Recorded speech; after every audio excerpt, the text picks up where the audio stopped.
साथियों, physics master में आप सभी का हार्दिक अभिनंदन है। आज की जो ये वीडियो है वह पूरी तरीके से स्ट्रेटजी पर निर्भर है कि किस तरीके से आप बेहतर तैयारी करके और बेहतर अंक प्राप्त कर सकते हैं। तो मैं आशा करता हूं कि ज्यादातर विद्यार्थियों ने गेस्ट पेपर खरीद रखे होंगे, चाहे वो 10 सीरीज, टॉप 10 सीरीज हो या अन्य जो मार्केट में उपलब्ध सीरीज चलती हैं, तो उनके माध्यम से वो सारी चीजें हो सकता है आप लोगों ने खरीदी हैं, और अगर नहीं खरीदी हैं तो निश्चित रूप से आप लोग खरीदेंगे। तो यदि खरीदना ही चाहते हैं तो आप शीघ्र ही उन चीजों को खरीद लें जो आपके लिए काफी उपयोगी साबित हो सकते हैं। तो यदि आपने टॉप 10 सीरीज या अन्य कोई गेस्ट पेपर खरीदा हुआ है तो उसमें से मैं इसको 3 चरण में डिवाइड करता हूं, विभाजित करता हूं कि प्रथम चरण में आप क्या करें, जो पूरे सिलेबस में जितने भी चैप्टर दिए गए हैं उनके महत्वपूर्ण डेरिवेशन जो कि लगभग हर वर्ष पूछे जा रहे हैं, उन सभी डेरिवेशंस को आप मार्क कर लें और उनमें से जिन डेरिवेशंस में आपको दिक्कत है ऐसे सभी डेरिवेशंस को अपने शिक्षकों के माध्यम से डिस्कस कर लें। तो उन डेरिवेशन पे आप जब अच्छी पकड़ बना लेंगे तो उसमें से आप ये मान चलिएगा कि मैक्सिमम डेरिवेशंस उसी में से रिपीट होंगे। तो जब रिपीट होंगे तो आप परीक्षा में बेहतर कर पाएंगे। तो पहला बिंदु या पहला चरण ये हो गया।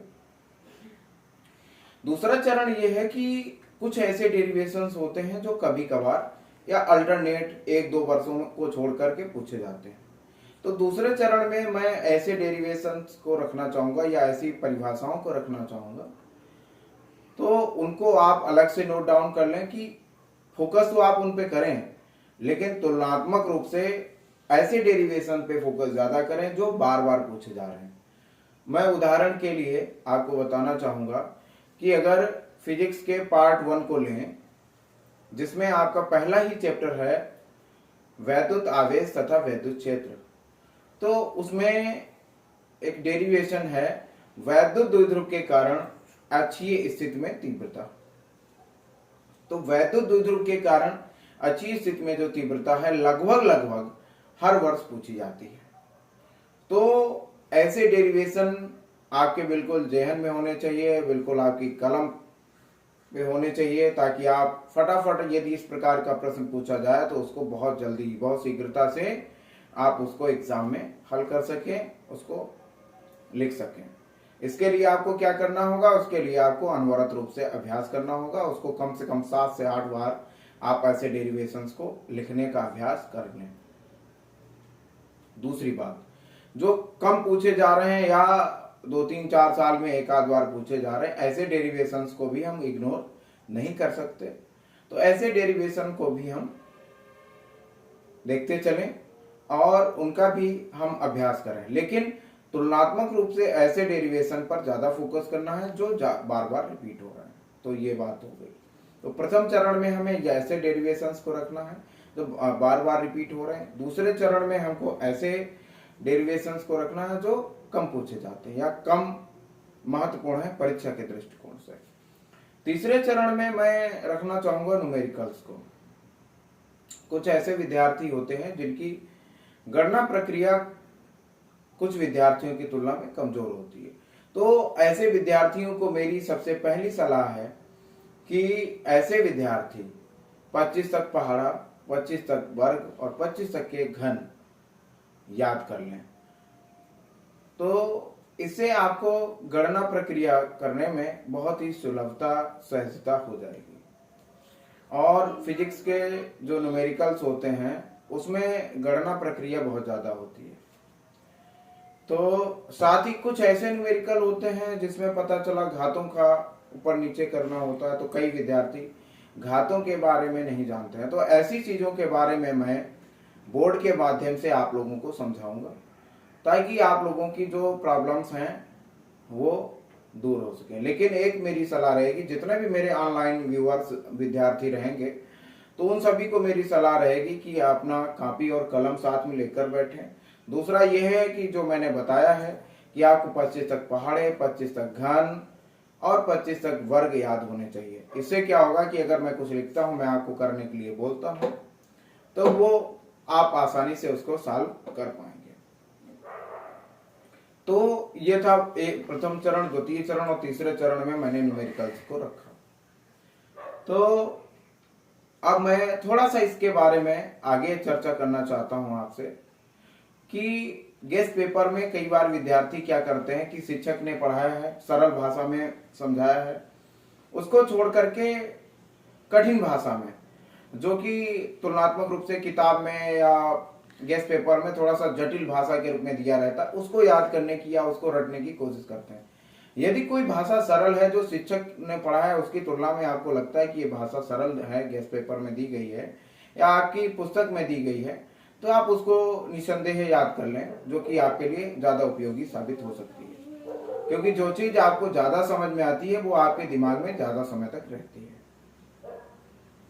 लेकिन आप पूरे गेस्ट पेपर को रटने की गलती ना करें।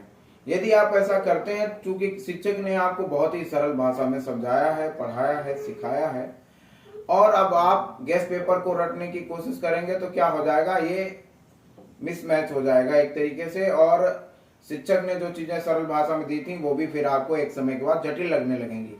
क्योंकि जो सरल दी गई हैं चीजें वो आप आसानी से उनको समझ सकते हैं, तो उन्हीं को फोकस करें। दूसरा, कुछ ऐसी चीजें होती हैं कि जो शिक्षक किसी कारण से उन्होंने छोड़ दी हैं, तो ऐसी चीजों को आप पुनः गेस्ट पेपर में देख करके अपने शिक्षक गुरुजनों से पूछ सकते हैं कि सर ये छूट गया है और ये गेस्ट पेपर में दिया गया है, कई बार पूछा जा चुका है। तो ऐसी चीजों को भी आप देख सकते हैं और अपने शिक्षकों से इसके बारे में डिस्कस कर सकते हैं। और साथ ही इस स्ट्रेटजी वीडियो के माध्यम से मैं यही बताना चाहता था कि किस तरीके से आप अपनी जो शिक्षा की गुणवत्ता है उसको बेहतर करते हुए आप एग्जाम में बेहतर कर सकते हैं। अगर आप इस तरीके से स्ट्रेटजी को फॉलो करते हैं तो निश्चित रूप से इसका फायदा आप जब एग्जाम 2025 में देंगे तो उसमें आपको निश्चित रूप से लाभ मिलेगा। और मैं ये कहना चाहूंगा, जैसे मैं एक उदाहरण देता हूं, मान लीजिए आपके सामने 70 नंबर का फिजिक्स का पेपर है और उसमें से आपको 40 अंकों का पेपर आता है। तो उसमें से कुछ डेरिवेशंस हो सकते हैं, कुछ न्यूमेरिकल्स हो सकते हैं, कुछ डिफिनीशंस हो सकती हैं जो कि आपको मालूम है। लेकिन अगर आप ऐसे प्रश्न में उलझ गए जो प्रश्न आपको नहीं आता, तो आपका समय बर्बाद कर सकता है। तो उसमें क्या करते हैं कि जो प्रश्न आपको आते हैं आप उन प्रश्नों को पहले करते हैं और जो प्रश्न नहीं आते हैं उनको हम बाद में करते हैं, और ऐसा ही करना ही चाहिए। ऐसा नहीं है कि जो प्रश्न नहीं आते हैं आप उनके पीछे पड़ गए, क्योंकि आपके पास टाइम लिमिट है, आपको 3 घंटे का समय मिलता है और 3 घंटे के समय में आपको पूरा प्रश्न पत्र हल करना होता है। कम से कम जितना आता है उतने प्रश्न पत्र, उतने प्रश्नों के तो आप आंसर दे ही सकते हैं।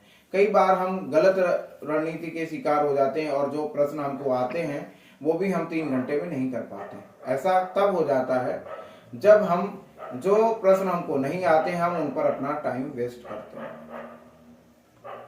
तो ऐसा नहीं करें, जो प्रश्न आपको आते हैं उन प्रश्नों को आप पहले करें और उन प्रश्नों तो आपका एक कॉन्फिडेंस भी बूस्ट हो जाएगा और आप जान जाएंगे, क्योंकि आपको कम से कम मिनिमम मार्क्स 23 चाहिए होते हैं। उसको जब आप पार कर लेते हैं तो एक कॉन्फिडेंस क्रिएट होता है कि चलिए मैंने पास से ऊपर का कर लिया। तो जब आप इस तरीके से करेंगे, जो प्रश्न आपको आते हैं तो उनमें कहीं न कहीं एक सकारात्मक ऊर्जा उत्पन्न हो जाती है। तो इस स्ट्रेटजी के माध्यम से, और दूसरा, आप अभी चूंकि अध्ययन कर रहे हैं, अभी एग्जाम के से अभी आपके 80-85 दिन हैं, तो अभी ऐसी स्थिति में आप जो इन प्रश्नों पे आपकी कमांड हो गई है और जो प्रश्न आपके परीक्षा के दृष्टिकोण से ज्यादा महत्वपूर्ण है, आप ऐसे प्रश्नों का बार बार रिवीजन करते रहें। उसका एक कॉपी में शार्ट नोट बना लें कि इन प्रश्नों पे ज्यादा फोकस करना है। हालांकि मैं जब अगली वीडियो में या अगली क्लास लूंगा तो उससे मैं बोर्ड का इस्तेमाल करूंगा और वहां से आपके महत्वपूर्ण प्रश्नों की एक श्रृंखला शुरू हो जाएगी। तो इस तरीके से मैं आपकी जो भी संभव मदद है वो करने की कोशिश करूंगा और उम्मीद है कि ये मेरी मदद आपके लिए बहुत ही लाभदायी साबित हो सकती है, क्योंकि मैं पूरा प्रयत्न करूंगा जो भी मैंने अपने अध्यापन कार्य में, शिक्षण कार्य में जो भी मैंने अनुभव प्राप्त किया है उसके आधार पर मैं आपको जो जटिल चीजें हैं उनको सरल तरीके से देने का पूरा प्रयास करूंगा। और मैं चाहता हूं कि मेरे इस प्रयास को सार्थक बनाने के लिए आप सभी भागीदार बने और हमारे वीडियो को ज़्यादा से ज़्यादा अपने साथियों के बीच में शेयर करें, ताकि ऐसे विद्यार्थी जो किसी कारण से किसी गुरुजनों से मार्गदर्शन नहीं ले पाए हैं, तो कम से कम जो भी समय बचा है उस समय में वो विधिवत लाभ ले सकें। तो ये स्ट्रेटजी वीडियो अब हम यहीं पे समाप्त करते हैं। यही मैं आप लोगों के साथ बताना चाहता था, साझा करना चाहता था। तो आपने ध्यान से सुना, इसके लिए बहुत बहुत धन्यवाद। और अगली वीडियो में फिर मुलाकात करेंगे एक बेहतर बोर्ड के साथ, मार्कर के साथ और बिल्कुल पूरी ऊर्जा और जोश के साथ अगली क्लास में मुलाकात करते हैं। तब तक के लिए धन्यवाद, नमस्कार।